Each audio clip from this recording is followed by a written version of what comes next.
பாதுகாப்பு சங்கம் சார்பாக ஒளிபரப்பு இந்த சேனல். நம்ம சேனலை மறக்காமல் பாருங்கள். இது தமிழக விவசாய பாதுகாப்பு சங்கம் நிறுவனர் ஈசன் முருகசாமி வழக்கறிஞர் அவர்கள் வழிகாட்டுதல்படி ஒளிபரப்புகிறோம். கேரளாவில் அக்ரிகல்ச்சர் மூலமாக விவசாயிகளுக்கு பயிற்சி அளித்த வீடியோவை பார்க்க போகிறோம். அங்கே எந்த மாதிரியான பயிர் சாகுபடி செய்திருக்கிறார்கள் என்று அதை பார்க்க போகிறோம். நீங்கள் மேலே தெரியும், இந்த ஸ்க்ரீனில் மேலே தெரியும் படத்தை பாருங்கள். அதான் கேரளாவில் உள்ள அக்ரிகல்ச்சர். நீங்கள் என்னென்னு சொன்னால் எந்த அளவுக்கு அழகாக கட்டியிருக்கிறாங்க பாருங்கள். எந்த அளவுக்கு இந்த இடத்த ஒரு வனப்பகுதி மாரி இருக்குது. இந்த இடத்தில் எந்த அளவுக்கு சாகு பார்ப்போம். புகைப்படத்தை வீடியோவை நம்ம உன்னிப்பாக பாருங்கள். இங்கே தோட்டக்கலர் பயிராகவும் அது மட்டும் இல்லாமல் நிலத்தில் எப்படி நம்ம ஒரு விவசாயம் செய்ய வேண்டும், ஈல்டு எப்படி எடுக்க வேண்டும், எந்த அளவுக்கு வருமானத்தை நம்ம அதிகப்படுத்த வேண்டும் என்று சொல்லிட்டு விளக்கினார்கள். கரும்பு சாகுபடி பற்றி கொஞ்சம் பயிற்சி எடுத்தார்கள். அது மட்டும் இல்லாமல் தோட்டக்கலை பயிர் பற்றி கொஞ்சம் விளக்கினார்கள், விளக்கி தெரிவித்தார்கள், பாடம் எடுத்தார்கள்.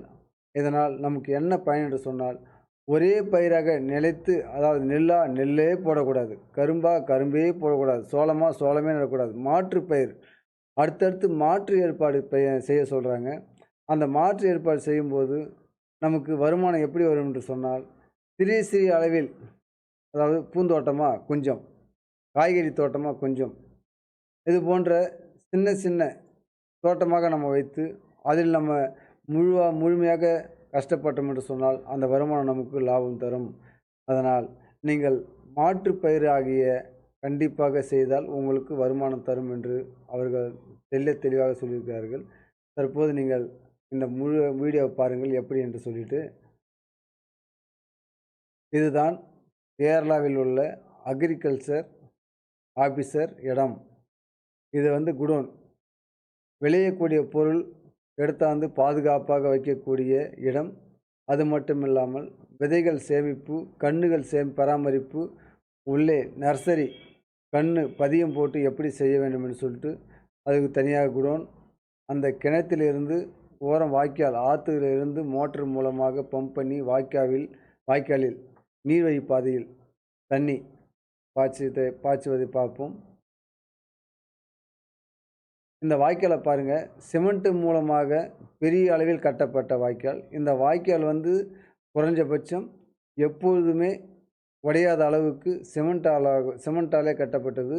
சைடில் மண் கரைஞ்சி போகாத அளவுக்கு வாழை மரம், பப்பாளி மரம், பாக்கு மரம், தென்னை மரம் போன்ற மரங்களை சைடில் நடப்பட்டிருக்கிறது. அந்த மண் கரையாமல் இருப்பதற்கும் மரத்துக்கு தேவையான உணவும் அதில் எடுத்துக்கொள்ளும் அளவுக்கு மண் அணைக்கப்பட்டிருக்கிறது. இது போன்ற தமிழகத்தில் நீங்கள் பார்த்திருக்க மாட்டீர்கள். கேரளாவில் சிறிய விவசாயம் செய்தாலும் அந்த இடத்துக்கு பாதுகாப்பாக நடைமுறை கொண்டு வந்திருக்கிறார்கள். இந்த வாழை மரத்தை பார்த்தீங்கன்னு சொன்னால், அடுத்து இந்த கரும்பு பார்ப்போம். கரும்பு பாருங்கள், எந்த அளவுக்கு 6 அடி கரும்புங்க. இது 6 அடி கரும்பும் தோகையை உரித்து சுத்தமாக வைத்திருக்கிறார்கள். அது உள்ள விசக்காலியோ பன்னியோ யானைகளோ எதுவும் வராத அளவுக்கு சுற்றி பாதுகாக்கப்பட்ட இடம். இந்த கரும்பின் நடுமத்தியம் நம்ம நடந்து தாராளமாக போகலாம். இந்த கரும்போட ரகத்தை பாருங்கள். இப்போது இது போன்ற ஒரு கரும்பு நீங்கள் நட்டால் நமக்கு லாபம் வருமா வராதான்னு சொல்லிட்டு நீங்கள் நினைக்க வேண்டாம். அதுக்கு உண்டான இது இயற்கை முறையாக மருந்தே இல்லாமல் செலவு செய்யுதுன்னு சொல்லிட்டு சொல்லியிருக்கிறாங்க. அவங்க எப்படி பந்தல் போட்டிருக்காங்க பாருங்கள். இந்த பந்தல் மூலமாக அவரை செடி, பீக்கன் செடி, பாவக்காய் செடி, கோவக்காய் செடி என்று நட்டு உள்ளே பராமரிக்கிறாங்க. அந்த இடத்தில் விவசாயிகள் சென்று பார்வையிட்டு கொண்டிருக்கிறார்கள்.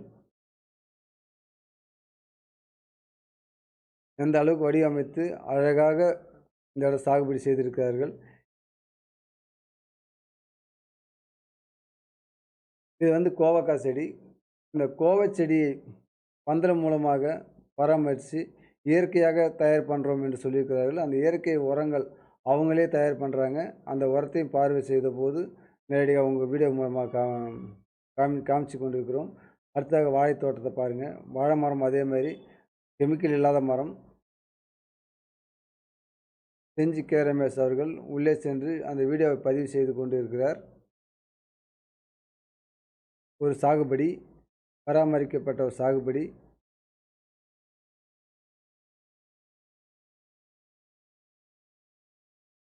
இந்த கரும்பு ரெக்கவரி 14, 15 என்று தெரியப்படுத்தினார்கள் அதிகாரிகள்.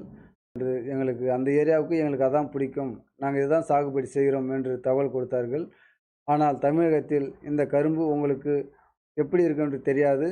ஆனால் எங்கள் ஏரியாவுக்கு கேரளாவில் உள்ள அனைத்து விவசாயிகளும் இந்த கரும்பு தான் சாகுபடி செய்கிறோம் அப்படின்னு சொல்லிட்டு எங்களுக்கு அந்த ரகத்தோட நம்பரையும் அதோட போர்டையும் எங்களிடம் காமிச்சார்கள். பேக் மூலமாக மாடித்தோட்ட பயிர் மாதிரி அவங்க சிறிய ஒரு தோட்டப்பயிர் பேக் மூலமாக வச்சுருக்கிறாங்க. இது என்ன என்று சொன்னால், நீங்கள் 3 மாதம் 4 மாதத்தில் அறுவடை செய்யக்கூடிய அது ஒரு செடி. ஒரு குத்தில் எப்படி இருக்குது பாருங்கள் கரும்பு வந்து. குறைந்தபட்சம் அதில் 13, 14 வரைக்கும் ஒரு குத்தலாக நல்லா ஒரு கிளப்போடு வந்திருக்கிறது. அந்த கிளப்பு 57/84 CO என்று சொல்லக்கூடிய அந்த கரும்பு அது. அந்த கரும்பு நல்ல ஒரு மகசூல். ஆனால் பூ எடுக்கும். பூ எடுத்தால் நல்ல ஒரு ரெக்கவரி வரும் என்று சொல்லியிருக்கிறார்கள்.